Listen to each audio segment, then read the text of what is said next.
and really excited to be chairing the Subcommittee on Highways and Transit. Thanks, Jim, for giving me the opportunity. I had a great conversation with Jung back in the green room, and that sort of kind of teed up some of the topics I know you're concerned about, but I do want to say a word of thank you to Sam Graves, our chairman on T&I. I think he's doing a great job on leading the committee, and certainly I'm thrilled with the opportunity to lead the subcommittee. I want to acknowledge our staff on the subcommittee.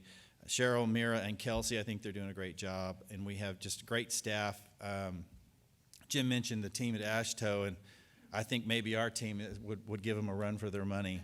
But we are fortunate that we have the support that we do to do the job that we're supposed to do. So one of the things you're going to help us with is really keeping an eye on the administration. I think that may be one of the biggest challenges we have with the implementation of IJA.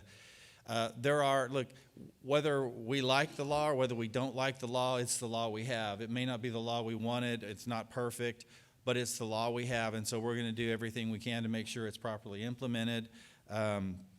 Our staff will be integral to that. One of the things I want to point out was the progress that was made on the one federal decision policy. We talked about streamlining and how important that is. That I can't say enough about, the additional costs and time and what that means for you in the jobs that you have back home, and I think that goes an awful long way in helping to expedite projects.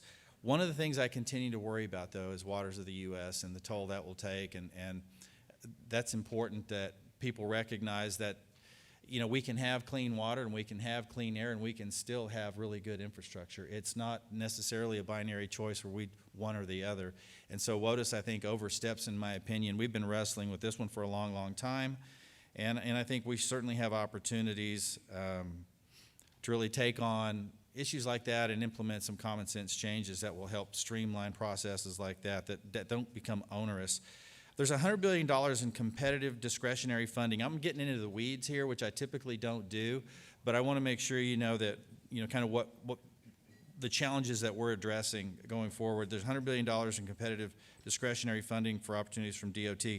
The federal government, we need to make sure that they're planning and communicating effectively to make sure that goes smoothly. So what do we do about that? We're going to push the administration to develop a comprehensive schedule of each year's grant opportunities. We think that helps you in your planning through the end of the authorization bill, which expires in 2026, and making things more predictable for you. I mean, it's easier for you to plan if you know what to expect. So the administration should also provide a grant preview for potential applicants to ensure project eligibility.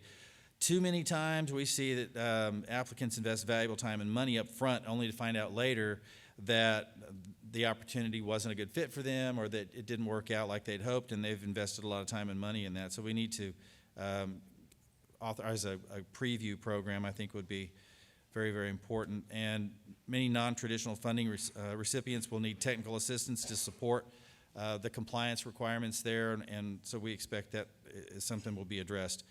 And I think from the standpoint of what you guys do, I think it would be very meaningful to convene a regular discussion between USDOT and AASHTO. Just ongoing counsel, I think, is always helpful. One of the things I know that has come up that you're concerned about too, and this is going to be a big lift for this Congress, is FAA reauthorization. I know it's a priority for some of you. Garrett Graves is chairing the subcommittee on aviation, and he and I work closely together. I'm excited to get started on that. It's going to be a big one for this Congress. A few little priorities. They're not necessarily little. I want to mention that we need to maintain maximum funding levels so that we can sustain the Airport and Airway Trust Fund. I think we need to maintain the FAA matching share for an eligible airport improvement program project at 90%. And then one thing I think is really, really important to note, and that is the reauthorization of the Essential Air Service Program. I think that's important to a lot of folks. It certainly is in my state. And I'll give you an example. I was just 2 weeks ago in Harrison, Arkansas. I think that's maybe an example of one of the most successful EAS programs I've ever seen, certainly in the state of Arkansas, but is probably an example of why we need to continue to support Essential Air Service where that's indicated. So, and just a little bit about kind of my philosophy, and I was talking to Jung about this offline back in the green room, and that is, we ask an awful lot of you. We ask a lot of our states, but we don't necessarily properly equip the states to do the work that we need with regard to infrastructure investment. My feeling is I think we ought to give the states considerably more flexibility. So we have limited authorities that the federal government says you can do X, Y, and Z. Not every state has every tool in the toolbox. I think every state should have every tool in the toolbox to be able to derive revenue that drives investment in areas where they think it's important. I'm not here to advocate for anything specifically, but I'm going to give you an example. This is not an endorsement of or an advocation for, it's simply an example, and that is tolling.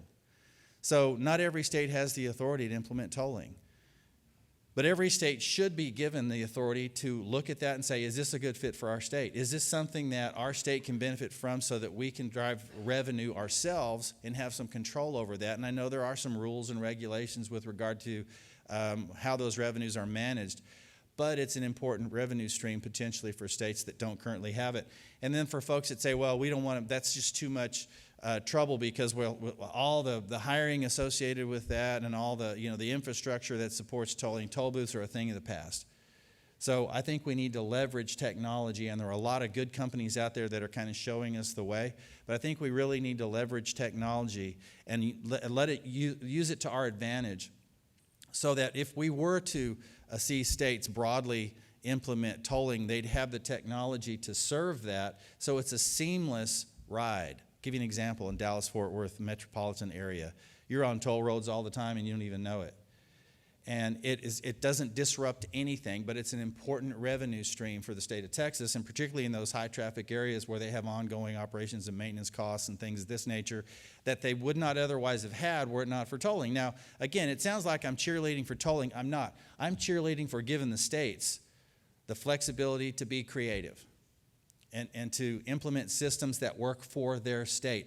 This is a direction that Texas chose to go. In fact, I was in Texas not long ago. I got a thing in the mail that says you owe me $3 for driving on the George Bush Parkway. So I go, what the heck? So I called my friends in Texas, a couple of representatives. I said, you guys trying to get $3 out of me? They just kind of laughed and said, really the thing is this, it's not about trying to get your $3 from a guy from Arkansas. I paid the $3, by the way. It's not about trying to get $3. It's about the easy pass. That's the big revenue driver for them. For the commuter traffic, that the wear and tear takes place on those highways. Those are the ones that are using them daily. And, the monitors around there make sure that that revenue is collected, but they're not sending out the collection bureau after my $3. The real driver of their revenue comes from the commuter traffic that purchases that easy pass. And that's the case in Florida as well. And that'll be the case pretty much anywhere you go if you start to see that type of technology employed. And I think that does make your drive a little easier. I think it makes things much better from a fiscal standpoint, that we're not constantly just waiting on the federal government, but instead the states taking some control to sort of determine their own future with regard to what money they come up with and where it should go, and they're best positioned to make that determination because they live in that state. So, Jim, I just wanted to share that little, like I said, I'm not sure in the state of Arkansas that tolling is the best fit for us. But I don't think the federal government ought to say, it's not the best fit for you. I think we ought to make that determination. And I think you and your states should make that determination, and not the federal government to limit your ability to be able to come up with solutions that you think work for your state. So that's my point. I just want to be clear that I'm not advocating for nationwide tolling, because this will come out and then I'll be taken out of context. That's not what I'm saying at all. So just to be clear, I'm not advocating for tolling across the country. It's already out there in some places. Some places it works, some places it doesn't. Big picture here, I'm trying to give more power to the states to determine where that money goes, how they get it, and how they can best use it. That's my point. I use tolling as an example. Maybe I overdid it, but you get the point. And just be careful when you're driving through Dallas-Fort Worth, because they're going to send you a bill. No, I appreciate it. Jim, thank you for giving me the opportunity. I got to run to a hearing, but I appreciate the opportunity. And we're looking forward to, as I understand it, Arkansas is going to host an event in August of next year in Northwest Arkansas. Y'all be prepared to be impressed. Northwest Arkansas is an absolute juggernaut, and I think that you might have this idea that's just kind of a small town kind of an environment, but Northwest Arkansas is an example of really well done infrastructure investment and what that's done to the local economy. Think Walmart, Tyson, J.B. Hunt as 3 examples of what has kind of driven that. So I would encourage you to come. We're looking forward to that in Arkansas to be able to host that. So you'll be impressed, I'm sure. Thank you all for giving me the opportunity. I appreciate it.